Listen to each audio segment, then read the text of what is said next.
Louvado seja o santo nome do Senhor, amém? Quantos estão sentindo a presença do Eterno nessa manhã, neste lugar? Queridos, eu creio que Deus reservou essa manhã para mexer com o seu coração e com a sua vida. Mas talvez você fale assim: pastor, todo pastor fala isso no culto. Porque todo culto é lugar de nós nos rendermos a Ele e de recebermos dEle aquilo que precisamos para as nossas vidas. Porque o culto é o lugar, o momento onde nós nos reunimos como Assembleia dos Santos para adorá-lo. E a sua palavra nos ensina, dizendo que onde estiver 2 ou 3, louvado seja o nome santo do Senhor, porque aqui nós estamos em muito mais do que 2 ou 3, eu ali estarei. Por isso que Ele se manifesta, e Ele manifesta o seu poder e a sua graça sobre nós nessa manhã, amém? Eu queria trazer a palavra do Senhor ao seu coração nessa manhã, com uma pergunta: que havemos, pois, de fazer? Que havemos, pois, de fazer? E essa palavra está em Lucas, no capítulo 3, no versículo 1 até o versículo 6, e depois nós vamos dar um pequeno salto do versículo 10 até o versículo 14, amém? Então Lucas 3, 1 a 6, de 10 a 14, e a palavra do Senhor diz assim: no 15º ano do reinado de Tibério César, sendo Pôncio Pilatos governador da Judéia, Herodes, tetrarca da Galileia, seu irmão Felipe, tetrarca da região de Itureia e Traconites, e Lissânias, tetrarca de Abilene, sendo os sumos sacerdotes Anás e Caifás, veio a palavra de Deus a João, filho de Zacarias, no deserto.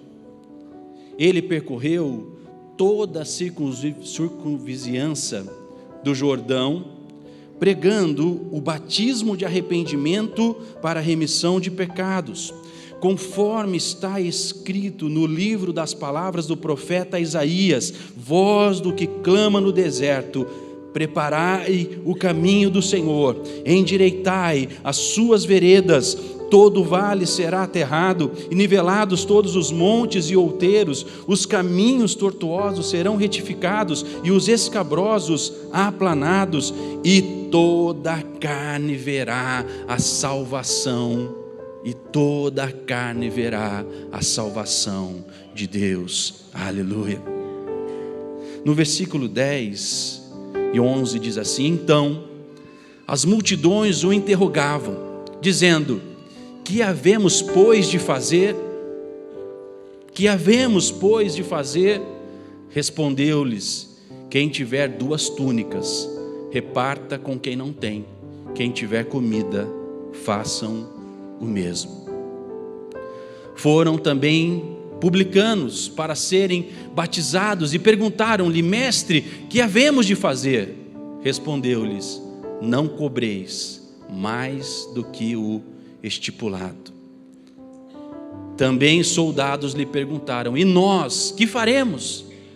E lhes disse: a ninguém maltrateis, não deis denúncia falsa, contentai-vos com o vosso soldo. Pai, esta é a tua palavra, Senhor. Nesta manhã, Senhor, eu quero pedir que o teu Santo Espírito venha responder esta indagação: que faremos, pois? O que havemos, pois, de fazer, Senhor? Que o teu Santo Espírito venha nos instruir através da tua palavra nessa manhã, para que nós possamos entender que a obra do arrependimento em nossos corações significa uma mudança de mente e de comportamento para ti, Deus. Porque o Senhor nos remiu através do seu sangue, Deus, para que, purificados de todo o pecado e da força do pecado, vivamos única e exclusivamente para a sua adoração, para ti, em nome de Jesus, Amém. Queridos, João Batista, o profeta,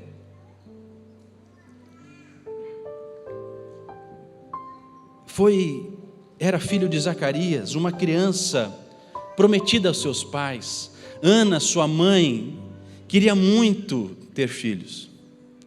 E o Senhor prometeu, assim como prometeu para Abraão, dar um filho para Zacarias. E é interessante porque Zacarias, pelo que a Bíblia nos relata, creu, mas creu daquele jeito, né, irmãos?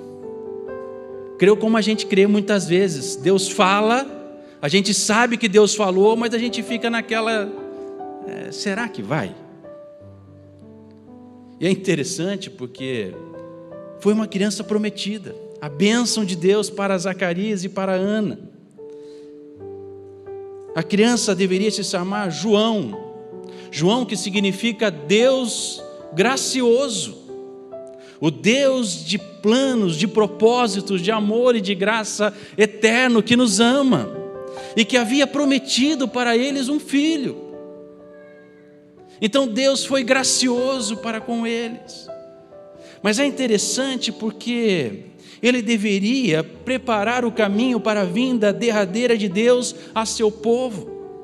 João era o precursor, ou seja, aquele que vinha preparar o caminho. Esta criança recebeu essa tarefa, sabe onde? No ventre da mãe. Não foi lá quando ele já era um homem formado. Não, foi no ventre da sua mãe, antes da sua concepção, que Deus liberou a sua palavra de vida sobre João. Meu irmão, eu quero dizer uma coisa para você: você não é um plano frustrado de Deus. Deus deu ordem à sua vida no ventre da sua mãe. Você só está aqui porque o Espírito de Deus te concebeu no ventre da sua mãe. Ali o Senhor, quando você ainda era informe, disse: este será o meu filho amado. Ele te escolheu desde a fundação do mundo para ser dele. Aleluia! E é interessante porque ele era especialmente dedicado ao serviço de Deus e receberia poder do Espírito Santo para desempenhar essa tarefa. Toda a tarefa que nós recebemos do Senhor precisa do Espírito Santo para nos dar força e capacidade e unção e poder para exercer, porque nós não fazemos nada de nós mesmos, nós só fazemos as coisas que Deus, o Pai, permite, e Ele mesmo nos dá a seu poder através do Espírito Santo para realizar. Mas é interessante que a sua primeira experiência com Jesus, a primeira experiência de João com Jesus, foi aonde? Alguém se lembra? Me ajudem aí, irmãos. Aonde foi a primeira experiência de João com Jesus? Na barriga da mãe. Ana era prima de Maria. A Isabel. Paz, nada como ter crente na igreja, não é não? Paz, ter crente na igreja é uma benção, não é não, tia Sandra? Ajuda a gente. Tia Sandra fez assim: Isabel. Com aquela voz graciosa, né? Deus não é gracioso? Aí o pastor está errando o nome da mãe, já está botando outra criança no ventre do que não é, né? E a Isabel, que eu estava fazendo até uma coisa errada, irmãos, eu estava até fazendo adultério. Jesus, tem misericórdia do pastor, é mesmo? Então Isabel, prima de Maria, mesmo, irmãos? Tudo certo aí? Acertamos a família? Amém? Não tem problema, né, pastor William? Misericórdia, né? Nesses dias de hoje, meu pai, está tudo tão complicado que a gente faz as coisas erradas no púlpito, todo mundo acha que está certo. Não, está errado, não, irmão. Então Isabel, que estava agora com João, se encontra com Maria. Quem que estava no ventre de Maria? E ali diz a Bíblia que João exaltou de alegria. Por quê? Porque ele era aquele que viria preparar o caminho para aquele que estava no ventre de Maria. E é interessante, porque quando ele chega agora sim no momento do seu ministério, ele vai para o deserto. Queridos, o povo de Deus foi para onde mesmo? Para o deserto. Para onde foi João? Por quê? Porque assim como Deus o escolheu ali no ato da sua concepção, havia sobre João uma palavra de Deus que dizia: voz do que clama nu. Então João teria que ir para o deserto, por quê? Porque esta era a palavra de Deus para ele. Voz do que clama no deserto. Então, quando nós olhamos para João e olhamos aquilo que está acontecendo, tudo está se encaminhando da forma correta. Por quê? Porque os planos de Deus são perfeitos. Talvez algumas pessoas possam dizer assim: mas no deserto, pastor. E João assim era bem interessante, que ele tinha uma dieta muito boa, irmãos. Gafanhoto com mel. Graças ao bom Deus que ninguém inventou essa dieta para emagrecer ainda, meus irmãos. Vamos ficar na salada mesmo de Daniel, que é mais negócio, né? Então veja, ele vai para o deserto. E talvez alguns possam dizer assim: mas pastor, deserto, isso lá é lugar de estar? É sim. Porque a palavra de Deus para ele era voz do que clama no deserto. O lugar para ele estar no plano perfeito de Deus era no deserto. E é interessante porque ele parte do deserto e começa então a andar pela circunvizinhança do Rio Jordão. Então ele começa a andar pelo Rio Jordão e ele começa a anunciar a mensagem que Deus havia colocado no seu coração através daquilo que era o chamado de Deus para João. E a mensagem de João, a proclamação de João era o batismo do arrependimento para a remissão de pecados. O batismo que é a imersão no arrependimento para remissão de pecados. Ou seja, o preço a ser pago para que nós fôssemos inocentados da força do pecado, da atuação do pecado, era o batismo no arrependimento. João Batista foi ao mesmo tempo o cumpridor da profecia e também o último dos profetas pré-cristãos. Portanto, ele é descrito da mesma maneira que um profeta do Antigo Testamento.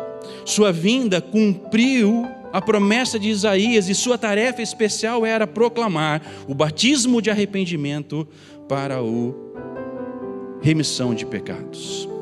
A proclamação de João Batista é expandida.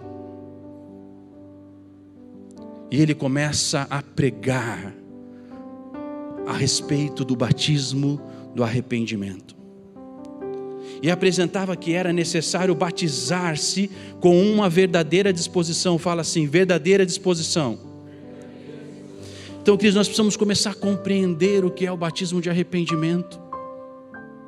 O batismo de arrependimento não é um remorso que nos faz nos sentir mal por aquilo que nós fazemos de errado. O batismo de arrependimento é uma mudança de vida e de comportamento. Um batismo que precisava de uma verdadeira disposição de se arrepender do pecado, que fosse expresso em ações, vida prática e prática de vida. Ou seja, o arrependimento significa uma vida prática de transformação da minha vida e da sua vida, mas uma prática de vida que manifesta essa transformação. Os irmãos estão entendendo? Então é vida prática e prática de vida. Então é uma mudança, é uma nova estação, é uma nova mente, é um novo comportamento, é uma nova realidade, é uma nova natureza, é uma nova perspectiva. Aquilo que está no passado ficou no passado. Nós éramos presos ao pecado, mas agora, pelo batismo no arrependimento, nós temos a mente transformada pelo amor e pelo poder do Senhor, e agora sim, livres da força do pecado, nós passamos a praticar aquilo que a palavra de Deus nos ensina, que é viver em santidade, viver em amor e viver uma vida prática de cuidados uns para com os outros. Então não é uma vida teórica que nós ouvimos falar, mas é uma vida prática, transformada e regenerada pelo amor e pelo poder de Jesus Cristo em nossas vidas. Amém? É interessante, porque Joséfo, o historiador do primeiro século, descreveu João Batista em seu 18º livro, chamado Antiguidades. Olha como Joséfo descreveu João Batista. O historiador descreveu João Batista, um homem muito justo. Então a descrição de Joséfo a respeito de João Batista é que ele era um homem justo. Há alguma coincidência? Como era Noé? Homem íntegro e justo. Os homens de Deus passam a ser reconhecidos porque são homens justos. Que Deus possa nos dar graça de sermos descritos e reconhecidos como homens justos, justificados pelo sangue do Cordeiro que nos lava e que nos purifica de todo pecado, em nome de Jesus. Um homem bom, que exortava os judeus à prática. A prática, meus irmãos, a prática da virtude e ao batismo, com a busca da justiça e da piedade diante de Deus.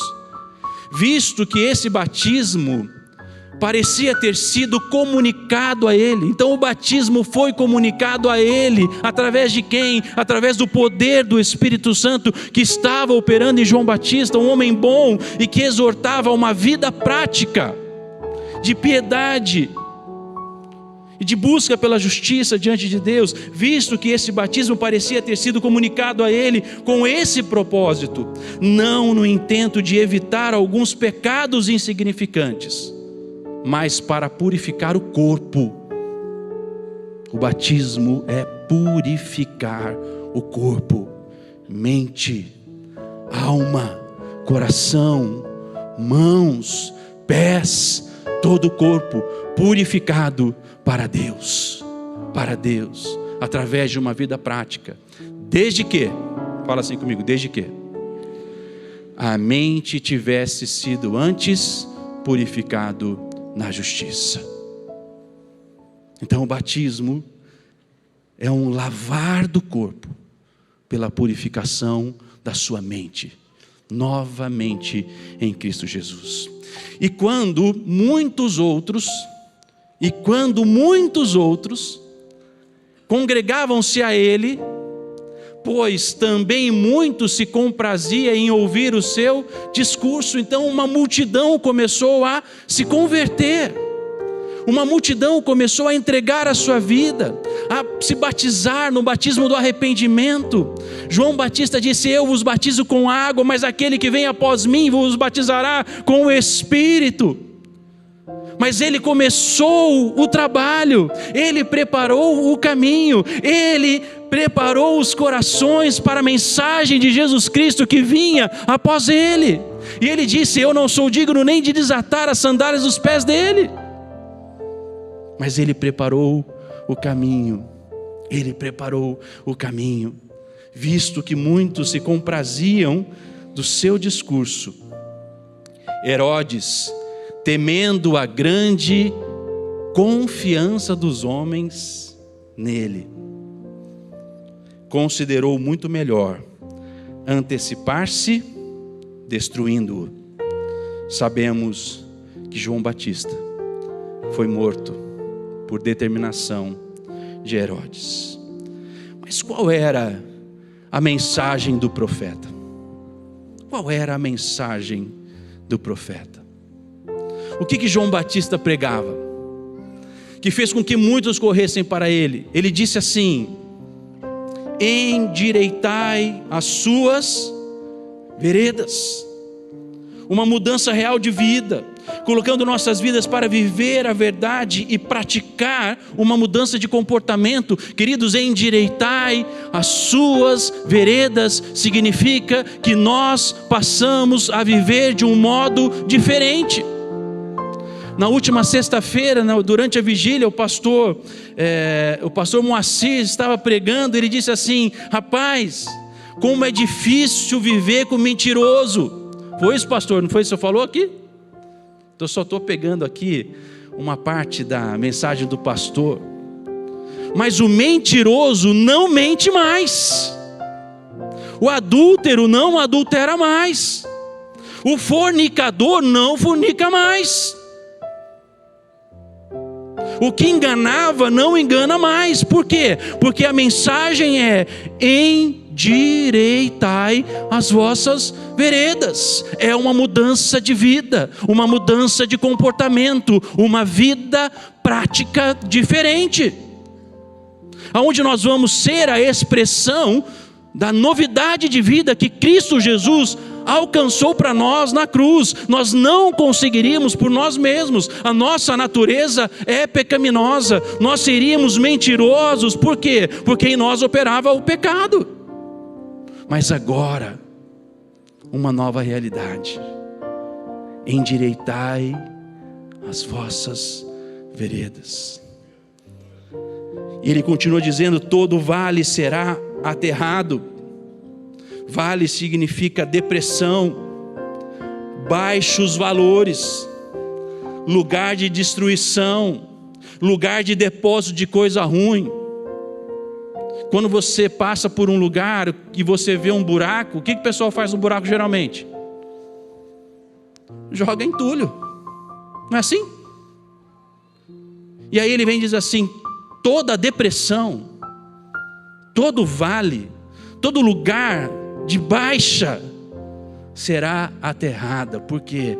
Porque Ele nos tirará de baixo e nos trará para a retidão do seu amor e da sua vida em nós. Então todo vale, toda depressão, todo baixo valor, toda baixa estima será aterrada. Por quê? Porque Ele nos trará para o lugar da retidão, para o caminho reto nele. Nivelados todos os montes e outeiros, toda altivez, todo orgulho, toda soberba da vida, tudo aquilo que nos faz ser autodependentes. Queridos, muitas vezes nós achamos que nós podemos fazer alguma coisa. Me desculpem alguns, mas eu tenho muitas dificuldades com algumas coisas. Principalmente quando diz assim: só depende de você. Mas eu olho para a Bíblia e a Bíblia não diz isso para mim. Sabe o que a Bíblia diz para mim? Sem mim, nada. Opa, então não depende de mim, depende dele em mim. É Ele quem opera em mim. Por isso que nós precisamos nos humilhar debaixo da potente mão do Eterno, para vivermos o que realmente Deus tem para nós. Por isso ele diz: todo monte, todo outeiro, ou seja, toda e qualquer altivez, todo orgulho, toda soberba, toda vaidade da vida será retirada, nivelada para um lugar reto, assim como a depressão será retirada, ou seja, aquele baixo nível, lugar de acúmulo de coisas que não prestam, ali será aterrado, porque Ele nos levará para o ponto da retidão. Toda altivez, todo orgulho, todo domínio, toda vontade própria será derribada diante do poder do Senhor, e Ele nos trará para um lugar de retidão. Mas é interessante porque a mensagem continua. Ele diz assim: os caminhos tortuosos. Irmãos, é interessante essa palavra tortuosos, porque ela diz assim: como se entalhado por fendas.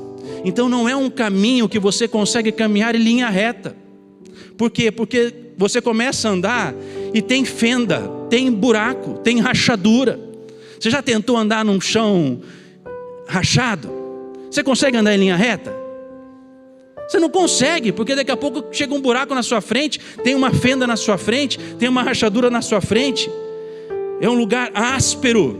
Irmãos, já tentou andar num lugar áspero? É difícil andar num lugar áspero, não é? Você não consegue desenvolver velocidade, parece que o seu pé vai ficando preso, porque eu não sei nem qual é o termo que tem que usar aqui, irmã Antonieta, mas se eu errar no português, fique em paz, amém, irmã? Está tudo certo, lá no céu Deus corrige, amém? A aspereza do caminho, nem sei se existe, ganhei um 10 no português agora, aleluia. A aspereza do caminho dificulta a caminhada. Caminhos rochosos, cheio de pedra, que você precisa ficar pulando de um lugar para o outro para poder firmar os pés. Esses caminhos serão retificados. Deus tirará todo o caminho tortuoso, toda fenda, toda pedra, toda aspereza será retirada das nossas vidas em nome do Senhor Jesus. Os caminhos escabrosos, aplanados. A palavra escabroso significa caminhos deformados, curvos. Mas olha que interessante, caminhos perversos, maus, injustos, grosseiros e rebeldes. Então o que Jesus está nos ensinando através da mensagem de João Batista é que toda a perversidade do nosso coração, todo o caminho mau do nosso coração, toda a rebeldia do nosso coração será tirada, aleluia, louvado seja o santo nome do Senhor, porque Ele é bom e a sua misericórdia dura para sempre. Nós fomos chamados para sermos filhos da obediência, e filhos da obediência não combina com rebeldia. Obediência é lugar de submissão, de amor e de redenção. Os que iam sendo, e o resultado desta mensagem é: e toda a carne, diz assim comigo, toda a carne verá a salvação de Deus. Aleluia, aleluia. E é interessante porque os que iam sendo batizados no arrependimento estavam compreendendo claramente a mensagem. Queridos, é interessante porque aqueles que se congregavam com João Batista começaram a entender a mensagem, e eles passavam pelo batismo, e agora eles retornam para João Batista com um interrogatório, ou seja, com um questionamento, com uma pergunta que ardia nos seus corações: o que havemos, pois, de fazer? Porque agora eles estavam purificados, com a mente transformada. Agora eles querem saber como que nós vamos fazer, como nós vamos viver. Nós tínhamos uma realidade de vida, agora eu tenho uma nova realidade de vida. O que é que eu preciso fazer nesta nova vida? O que havemos, pois, de fazer? O que eles estavam perguntando para João Batista é: mestre, nos ensina a como vamos viver, o que vamos praticar, como vamos caminhar agora. Então precisamos compreender que arrependimento é mudança de mente. Por isso o apóstolo Paulo vem e diz: renovais as vossas mentes em Cristo Jesus. A sua maneira de pensar será renovada pelo poder e pelo amor do sangue de Jesus Cristo. A sua forma de viver, os seus valores, os seus achismos morrem quando a sua mente é renovada em Cristo Jesus. Por quê? Porque Ele nos deixou a sua palavra como regra de fé e prática. Fala assim comigo: a Bíblia é uma regra de fé e prática. Então nós vivemos por aquilo que a palavra de Deus nos ensina. E lá na Bíblia ela nos ensina a amar as nossas esposas. Amém, fortes? Amém, fortes? Quarta-feira estamos aqui todos, amém? E pelo andar da carruagem da fala de vocês, por favor, venham, amém, irmãos? Em nome de Jesus, hein? É a Bíblia que nos ensina isso ou não? Mas a Bíblia também nos ensina, né, fortes? Porque eles também precisam pegar no pé das escolhidas, né? Elas estavam achando que iam ficar livre da mensagem, não? Elas precisam andar em submissão ao marido. Mas submissão não é lugar de escravidão. Submissão é estar junto na missão. Aleluia, escolhidas, amém? Vocês acharam que o pastor ia ficar ruim com vocês, né? Então entendam, queridos, algo. A Bíblia passa a ser uma regra de fé e vida prática para nós, que passamos pelo arrependimento e entendemos que agora nós temos uma nova mente em Cristo Jesus. Então a nossa mente precisa estar baseada naquilo que a palavra de Deus nos ensina. Note que a pergunta revela o desejo de saber como eles deveriam viver a partir de agora. E a resposta revela a vontade de Deus para aqueles que amam e são purificados pela nova vida em Cristo Jesus. E é interessante que os primeiros que chegam para João Batista são as multidões. As multidões procuram por João Batista e dizem assim: o que havemos, pois, de fazer? E a resposta de João Batista foi: quem tiver 2 túnicas, reparta com quem não tem. Queridos, o amor de Deus nos faz generosos. O amor de Deus nos faz olhar para o lado, para cima e para o lado. Para cima, porque de lá vem o meu socorro, mas para o lado, para que eu possa estender o amor e o poder de Deus para os necessitados, para o próximo. Olha para o lado. Pode olhar agora para o lado, irmãos. Esse que você está vendo precisa receber a sua túnica. A sua túnica. Sabe o que significa túnica? Honra. Você precisa honrar este irmão, esta irmã, através do amor, através da unidade, através do cuidado, através da generosidade. Mas ele continuou dizendo: quem tiver comida, faça o mesmo. Ou seja, precisamos repartir uns com os outros. Como é que está a nossa cesta ali, irmã Márcia? Como é que está a nossa cesta ali? Está baixa? E então nós não passamos pelo arrependimento. Desculpa, irmãos, mas Deus manda falar, ou o mensageiro entrega, ou ele se enrola. Como eu não gosto de me enrolar, a missão de encher aquela cesta não é minha.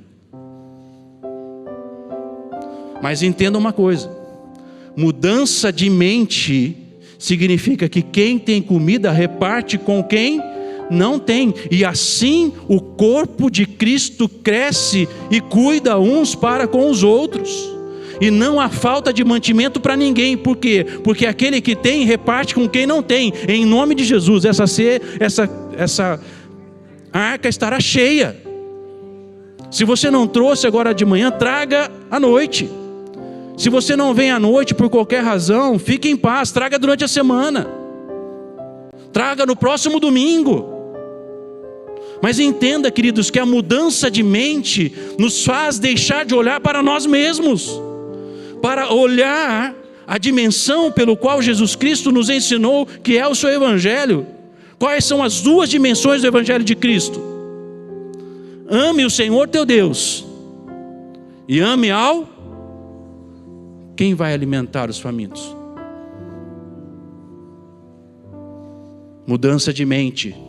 Quem tiver comida, faça o mesmo.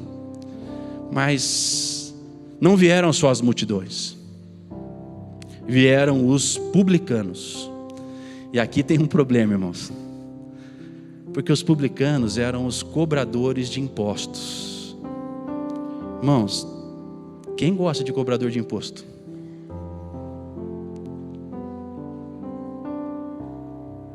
Será que tem um monte de mentiroso aqui? Todo mundo já está convertido em Cristo Jesus e renovados os seus corações. Os publicanos eram os cobradores de taxa e impostos. Alguém empregado por um publicano ou responsável pela coleta dos impostos. Os coletores de impostos eram como uma classe, presta atenção, detestada não somente pelos judeus, mas também por outras nações. Desde a antiguidade é difícil, irmãos, irmãos? É difícil, mas eles se converteram. Eles se converteram. E aí eles chegam diante de João Batista e dizem assim: o que havemos de fazer? O que havemos de fazer? E foi interessante a resposta dele, porque ele diz assim: não cobreis mais do que o estipulado.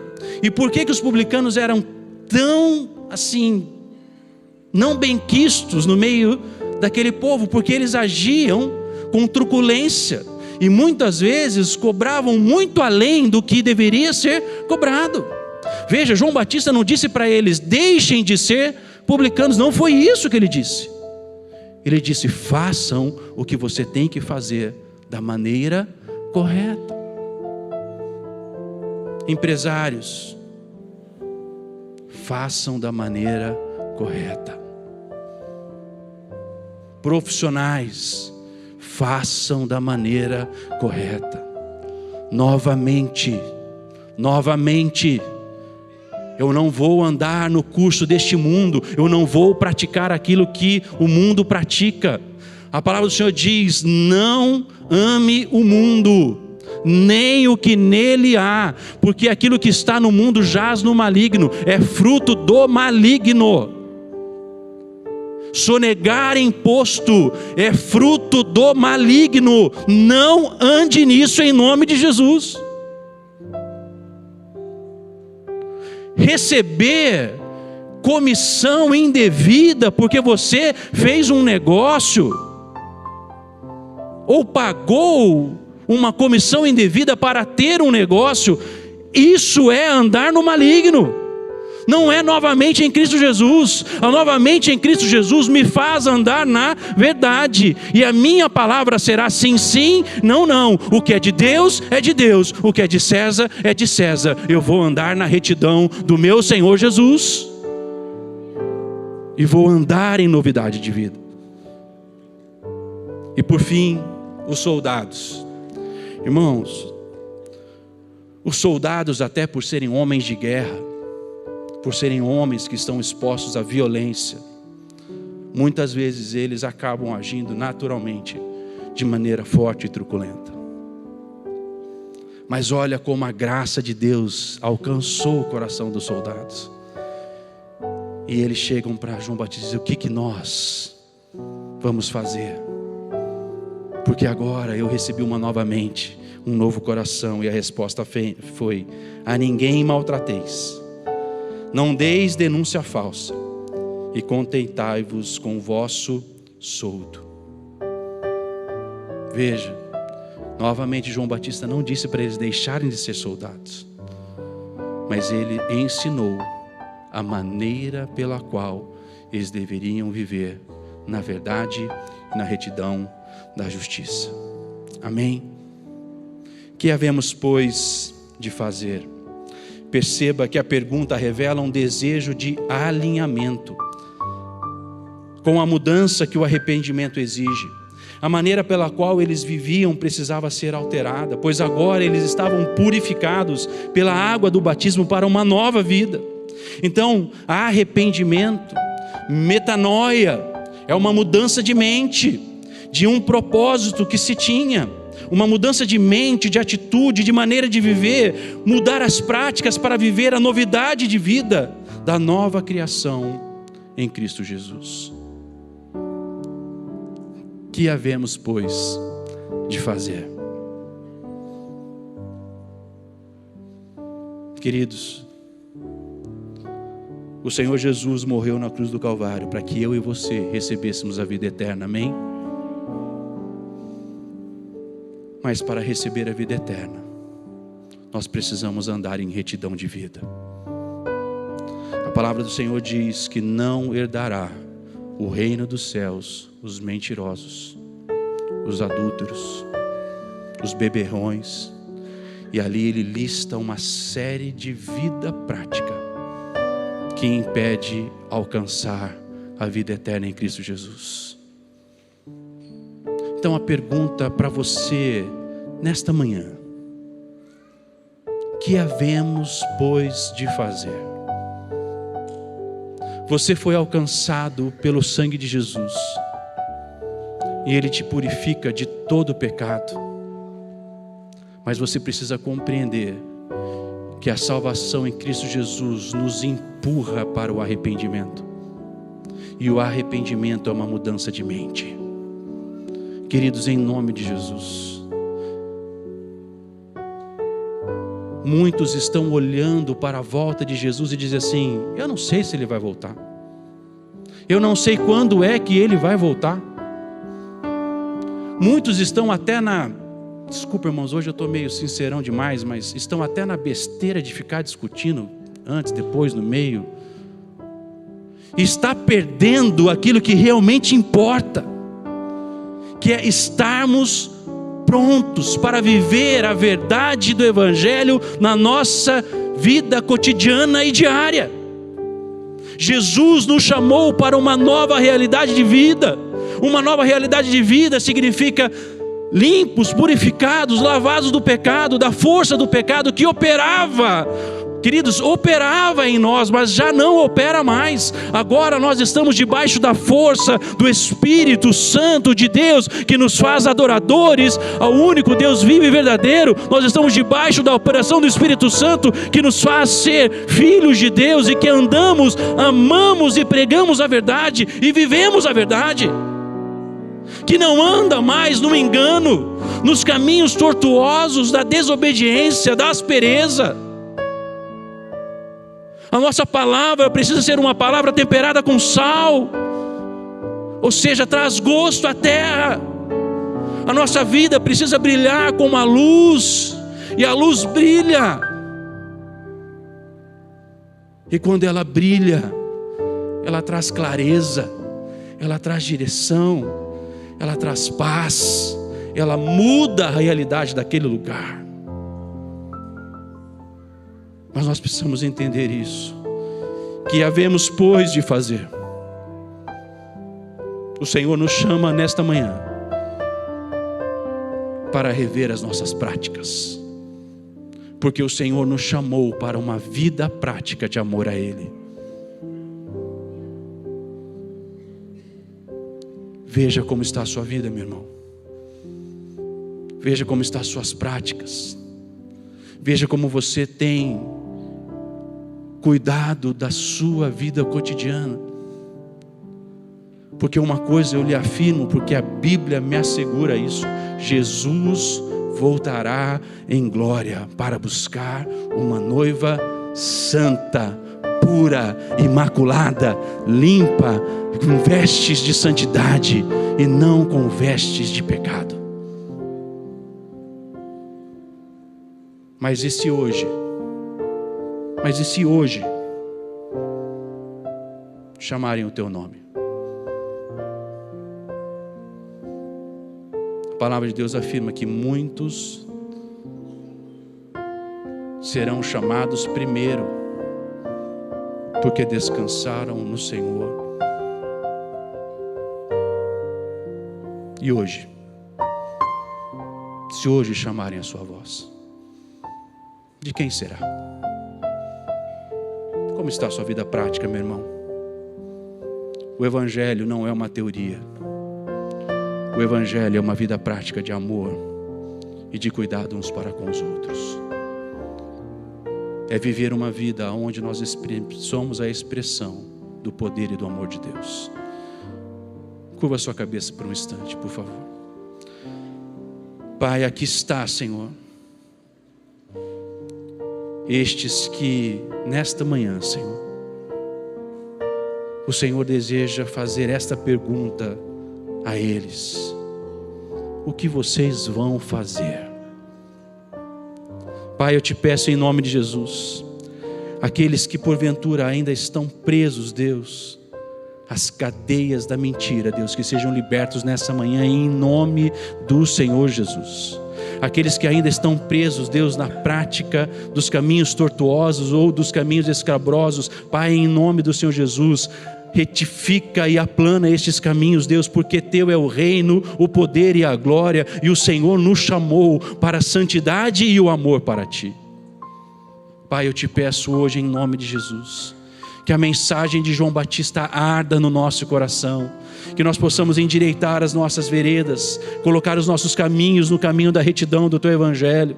Pai, que toda depressão das nossas vidas seja nivelada, Senhor, que todo monte, todo outeiro, Deus, da nossa vida seja nivelado, Senhor, colocado em retidão, mas que os nossos caminhos sejam agora curados, purificados e transformados pela nova mente em Cristo Jesus. Pai, nós queremos e precisamos viver como o Senhor nos ensina a viver. Que possamos viver uma vida prática, Senhor, de amor a Ti, mas uma vida prática de estar rendido aos Teus pés, para que possamos experimentar a boa, perfeita e agradável vontade do Senhor. Pai, eu te peço agora em nome de Jesus, pela vida dos casais da Tua igreja, Senhor Jesus. Pai, em nome de Jesus, todo espírito de separação que tem se levantado contra os casais da igreja está agora repreendido no nome santo do Senhor Jesus. Nós viveremos, Deus, um tempo de unidade, um tempo de união, um tempo de fidelidade, um tempo de amor, um tempo de respeito, um tempo, Senhor, aonde nós estaremos juntos, unidos em santidade e em amor, como famílias e como casais. Pai, eu agora proclamo sobre a vida dos nossos filhos, Deus, sobre os filhos desta casa, a nossa geração, que o Senhor confiou às nossas mãos. Eles não se perderão, Senhor, mas eles crescerão debaixo do temor e do tremor do Senhor, e nós como pais, Senhor, seremos as testemunhas vivas, para que eles aprendam a amar e temer ao Senhor.